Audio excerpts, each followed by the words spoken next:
post covering finance and shocking, absolutely shocking. There are a lot of those influencers that have been living there a lot of attention. But what I saw was on my ex handle. Hello again, it's Martin North from Digital Finance Analytics, one of those posts covering finance and property news. Another week, and Edwin is back for another rant. Hi, Edwin. How are you this week? Well, I feel a lot safer than you, Martin. You're a lot closer to the bombs, right? Yeah, I can't quite hear them, but I noticed that some of the B1s and the B2s are now landing in Gloucestershire, just north of me, to take off. And you just, hell in a handbasket springs to mind. There are so many things that we could talk about more broadly, but let's focus in on the question of what does it mean for real people, particularly those perhaps in the Middle East already. This is the interesting thing, and I come up with this side, with this part of for our presentation for tonight, with regards to obviously the influencers that have been living there, tax free in the tax haven, money laundering tax haven of UAE and the Middle East somewhat. So now they've got to make a decision to come back. Obviously, they're infuriated about the fact that.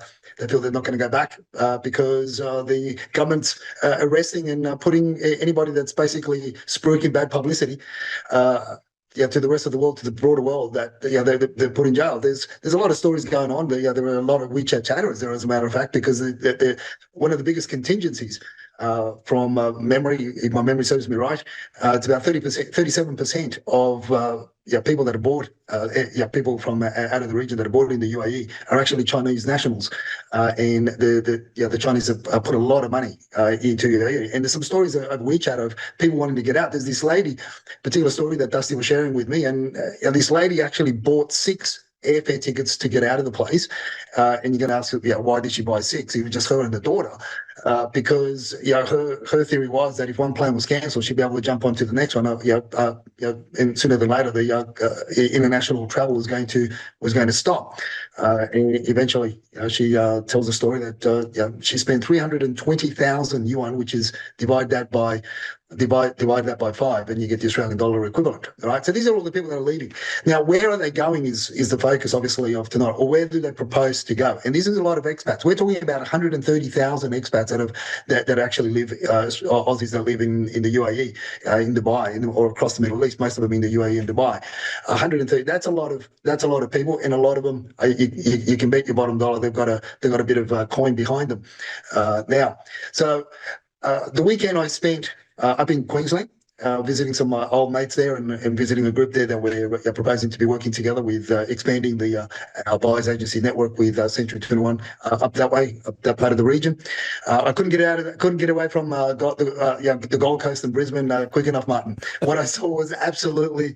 I'll put some videos up on my ex handle, but what I saw was absolutely shocking in terms of the prices, in terms of the type of different structures, in terms of the need for rectification work, the need for newer buildings that were already dilapidated, older buildings that needed a lot of work, even the old 3-story, 2-story walk-ups, the back of the Sunshine Coast and that. That we needed a bit of a lot of attention, but yet the prices. One particular unit that we saw, 1-bedroom unit, there was going for $600,000. 1-bedroom unit, 1 bathroom, was no bigger than 48 or 52 square meters at best. It was for $600,000. So then, looking at the broader landscape of Brisbane as well. Around Logan Central, those areas, Woodbridge, those areas around there, and it was alarming and scary. The values went to Little China, all those areas, and the prices. It was just gobsmacking. So then, obviously, and this is what we sort of leading on from last week's conversation, which was, where are the expats going to go? Where are the people going to move back into?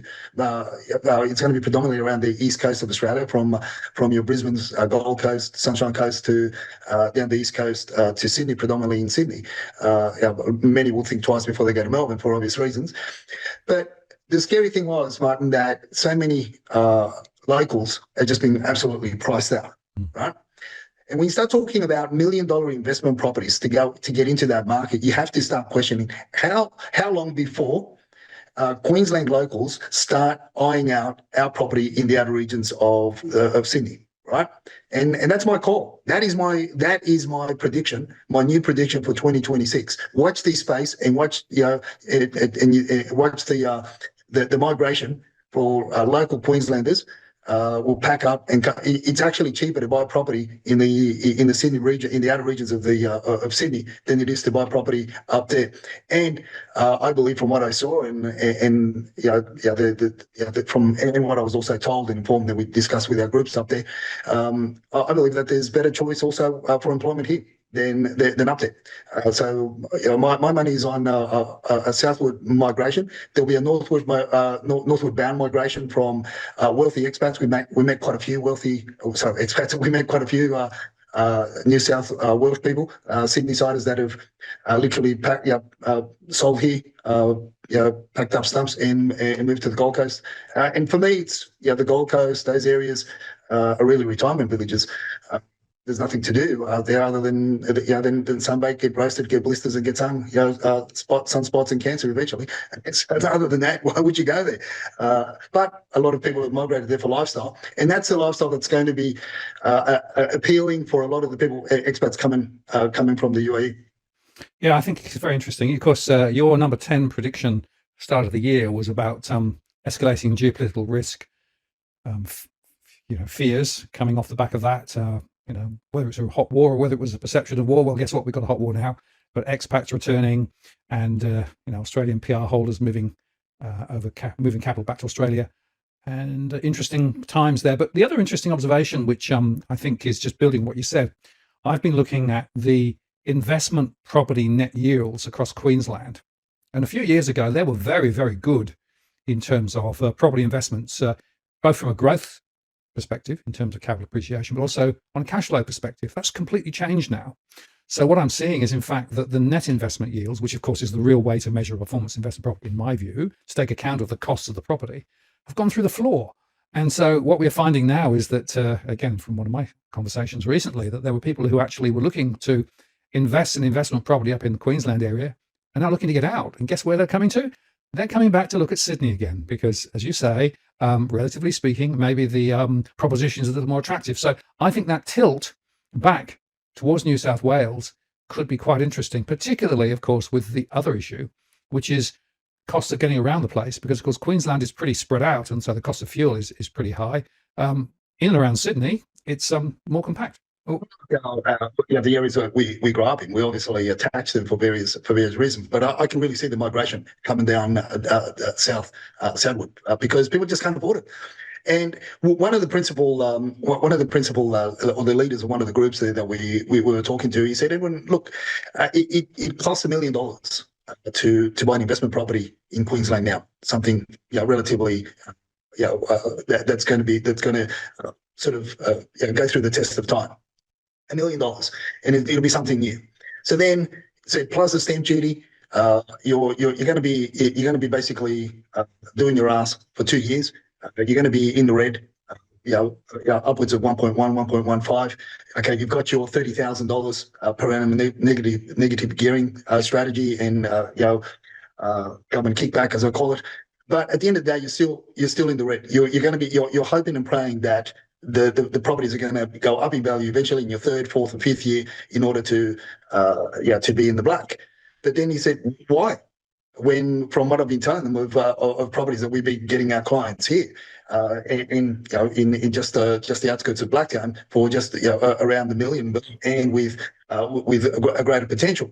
So that's from a figures point of view, from a numbers point of view. But for me, Martin, from a structural point of view, the shit that's being sold there and what's being built there is absolutely I'm gobsmacked. It would seem that the NCC doesn't apply to Queensland, in my opinion. And with the weather patterns that you get there in the areas that but you only have to look at the properties that were built for investors, for the Japanese investors back in the early 90s to what they look like now. I mean, they're absolutely riddled with all sorts of issues, from your wood rot to gutters falling down and rusting out. I mean, they're literally deteriorating away.